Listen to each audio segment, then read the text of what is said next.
नमस्कार, आप देख रहे हैं भारत समाचार लाइव और मैं हूं आपके साथ वैशाली। आइए रुक करते हैं आज की खास खबर पर।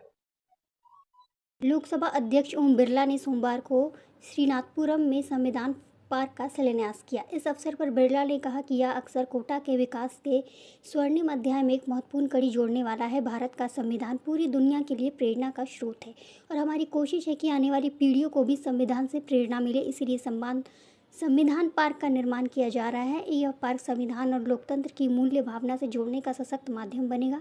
अम्बेडकर जयंती की पूर्व संध्या पर आयोजित कार्यक्रम को संबोधित करते हुए बिरला ने कहा कि बाबा साहब अम्बेडकर ने पीड़ित, वंचित, गरीब के लिए संघर्ष की। ऐसी भावना के साथ हम कार्य कर रहे हैं। समाज में कोई वंचित ना रहे, हर गरीब के सिर पर छत हो और प्रत्येक नागरिक को बेहतर जीवन सुविधाएं मिले। आज कोटा में खेल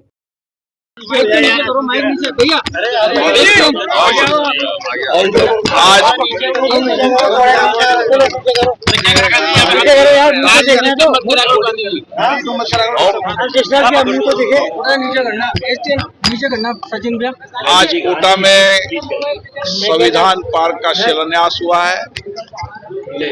इस संविधान पार्क में जहां बाबा साहब अम्बेडकर जी के जीवन दर्शन, उनके विचार आने वाली पीढ़ी को मिलेंगे, वहीं इस संविधान पार्क के अंदर 1857 से लेकर आज़ादी की लड़ाई लड़ने वाले हमारे वीर सपूतों, जिन्होंने आज़ादी के लिए संघर्ष किया, उनके जीवन दर्शन से भी प्रेरणा मिलेगी। और 1947 के बाद देश के अंदर आज़ाद करने में जिन लोगों का योगदान रहा, संविधान बनाने में योगदान रहा, उनका जीवन दर्शन भी इस संविधान पार्क में रहेगा, ताकि आने वाली पीढ़ी संविधान को जाने, संविधान को जिए और संविधान के मार्गदर्शन के अंदर काम करे। इसलिए संविधान पार्क में जहां पर बाबा साहब अम्बेडकर जी का जीवन दर्शन होगा और उसी के साथ साथ आने वाली पीढ़ी को इस संविधान पार्क से प्रेरणा मिले और वो सब संविधान को जाने, संविधान को आत्मसात करें और संविधान के मार्गदर्शन के अंदर अपने कर्तव्यों को निभाने का काम करें। केडीएल के लिए आपने कहा है, केडीएल की वजह से परेशान हो रहे हैं लोग। कोटा में प्राइवेट कंपनी केडीएल के कारण आम जनता परेशान है।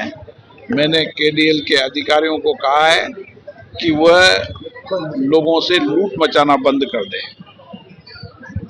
और केडीएल कंपनी आम जनता को राहत दे, लाइट की सुचारू व्यवस्था करे, क्योंकि ये कांग्रेस के जमाने के अंदर इसको काम दिया गया था।